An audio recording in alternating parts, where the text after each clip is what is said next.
ಗೆ ಸ್ವಾಗತ. ಈ ಕ್ಷಣದ 25 ಸುದ್ದಿಗಳನ್ನು ಕ್ವಿಕ್ ಆಗಿ ನೋಡ್ಕೊಂಡು ಬರೋಣ. ಫೆಂಗಲ್ ಚಂಡಮಾರುತ ಕರ್ನಾಟಕದಲ್ಲಿ ನಡುಕ ಹುಟ್ಟಿಸಿದೆ. ಬೆಂಗಳೂರು ಸೇರಿದಂತೆ 14 ಜಿಲ್ಲೆಗಳಲ್ಲಿ ಗುಡುಗು ಸಹಿತ ಭಾರೀ ಮಳೆಯ ಮುನ್ಸೂಚನೆ ನೀಡಲಾಗಿದೆ. ಕರಾವಳಿ, ಮಲೆನಾಡು ಹಾಗೂ ಹಳೆ ಮೈಸೂರು ಭಾಗದ ಜಿಲ್ಲೆಗಳಿಗೆ ಎಚ್ಚರಿಕೆ ನೀಡಲಾಗಿದೆ. ಫೆಂಗಲ್ ಚಂಡಮಾರುತದ ಎಫೆಕ್ಟ್ನಿಂದಾಗಿ ರಾಜ್ಯದ 10 ಜಿಲ್ಲೆಗಳಲ್ಲಿ ಶಾಲಾ ಕಾಲೇಜುಗಳಿಗೆ ಇಂದು ರಜೆ ಘೋಷಿಸಲಾಗಿದೆ. ಆದರೆ ರಾಜಧಾನಿ ಬೆಂಗಳೂರು ನಗರ ಜಿಲ್ಲೆಯಲ್ಲಿ ಯೆಲ್ಲೋ ಅಲರ್ಟ್ ಇರುವ ಕಾರಣ ಶಾಲಾ ಕಾಲೇಜುಗಳಿಗೆ ರಜೆ ಘೋಷಣೆ ಮಾಡಿಲ್ಲ. ಕೋಲಾರದಲ್ಲಿ ಇಂದು ಕೂಡ ಶಾಲಾ ಕಾಲೇಜುಗಳಿಗೆ ರಜೆಯನ್ನು ಘೋಷಿಸಲಾಗಿದೆ. ಜಿಲ್ಲಾ ಆರೋಗ್ಯ ಇಲಾಖೆ ಸೂಚನೆ ಮೇರೆಗೆ ಡಿಸಿ ಅಕ್ರಮ್ ಪಾಷಾ ರಜೆ ಘೋಷಿಸಿದ್ದಾರೆ. ಮತ್ತೊಂದು ರಜಾ ದಿನದಲ್ಲಿ ತರಗತಿ ನಡೆಸಿ ಸರಿದೂಗಿಸಲು ಸೂಚಿಸಲಾಗಿದೆ.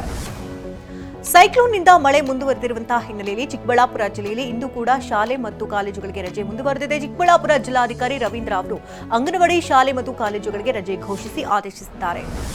ಮೈಸೂರು ಜಿಲ್ಲೆಯಾದ್ಯಂತ ಇಂದು ಅಂಗನವಾಡಿ ಮತ್ತು ಶಾಲೆ ಮತ್ತು ಪಿಯು ಕಾಲೇಜುಗಳಿಗೆ ಮಾತ್ರ ರಜೆ ಘೋಷಿಸಲಾಗಿದೆ. ಆದರೆ ಪದವಿ ವಿದ್ಯಾರ್ಥಿಗಳಿಗೆ ಪರೀಕ್ಷೆ ಇರುವ ಕಾರಣ ಅವರಿಗೆ ರಜೆ ನೀಡಲಾಗಿಲ್ಲ.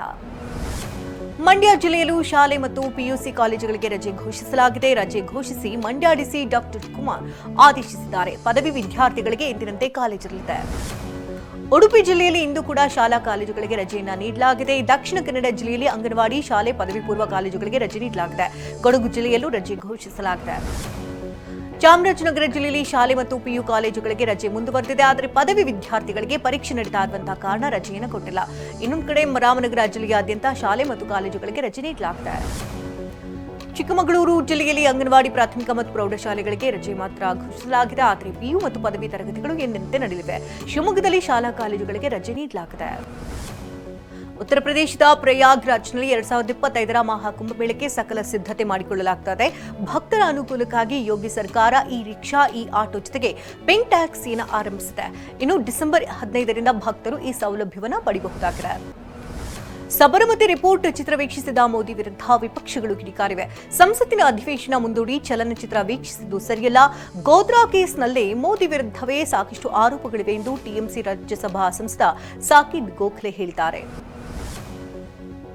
ಮಹಾರಾಷ್ಟ್ರದಲ್ಲಿ 10 ದಿನ ಕಳೆದರೂ ಸಿಎಂ ಆಯ್ಕೆ ಹಗ್ಗಜಗಾಟ ಮುಗಿದಿಲ್ಲ. ನಿಯೋಜಿತ ಸಿಎಂ ಏಕನಾಥ್ ಶಿಂದೆ ನಿನ್ನೆ ಅನಾರೋಗ್ಯದ ಕಾರಣ ನೀಡಿ ಮೀಟಿಂಗ್ ಕ್ಯಾನ್ಸಲ್ ಮಾಡಿದ್ದಾರೆ. ಇನ್ನು ಎನ್ಸಿಪಿ ನಾಯಕ ಅಜಿತ್ ಪವಾರ್ ಬಿಜೆಪಿ ವರಿಷ್ಠರನ್ನ ಭೇಟಿಯಾಗಿ ದೆಹಲಿಗಾಗಿ ತೆರಳಿದ್ದಾರೆ. ರಾಜಧಾನಿ ಬೆಂಗಳೂರಿನಲ್ಲಿ 70 ಕಿಲೋಮೀಟರ್ ದೂರದಲ್ಲಿರುವಂತಹ ತುಮಕೂರಿನಲ್ಲಿ ಅಂತಾರಾಷ್ಟ್ರೀಯ ಕ್ರಿಕೆಟ್ ಸ್ಟೇಡಿಯಂ ನಿರ್ಮಾಣಕ್ಕೆ ರಾಜ್ಯ ಸರ್ಕಾರ ಮುಂದಾಗಿದೆ. ಸಿಎಂ ಸಿದ್ದರಾಮಯ್ಯ ಈ ಸ್ಟೇಡಿಯಂ ನಿರ್ಮಾಣ ಯೋಜನೆಗೆ ಶಂಕುಸ್ಥಾಪನೆ ಮಾಡಿದ್ದಾರೆ. ಬಾರ್ಡರ್ ಗವಾಸ್ಕರ್ ಟ್ರೋಫಿಯ ಮೊದಲ ಪಂದ್ಯ ಗೆದ್ದ ಬಳಿಕ ಟೀಂ ಇಂಡಿಯಾದ ಮುಖ್ಯ ಕೋಚ್ ಗೌತಮ್ ಗಂಭೀರ್ ಆಸ್ಟ್ರೇಲಿಯಾದಿಂದ ಭಾರತಕ್ಕೆ ಮರಳಿದ್ರು.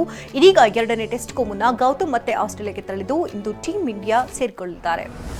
2 ಬಾರಿ ಒಲಿಂಪಿಕ್ ಪದಕ ವಿಜೇತೆ ಪಿವಿ ಸಿಂಧು ಹಸಮನೆ ಇರುವುದಕ್ಕೆ ಸಜ್ಜಾಗಿದ್ದಾರೆ. ಡಿಸೆಂಬರ್ 22ಕ್ಕೆ ರಾಜಸ್ಥಾನದ ಉದಯಪುರದಲ್ಲಿ ಮದುವೆಯಾಗಲಿದ್ದಾರೆ. ಹೈದರಾಬಾದ್ ಮೂಲದ ಉದ್ಯಮಿ ವೆಂಕಟದತ್ತ ದಾಸ್ ಅನ್ನೋರನ್ನ ಪಿವಿ ಸಿಂಧು ವರಿಸಲಿದ್ದಾರೆ.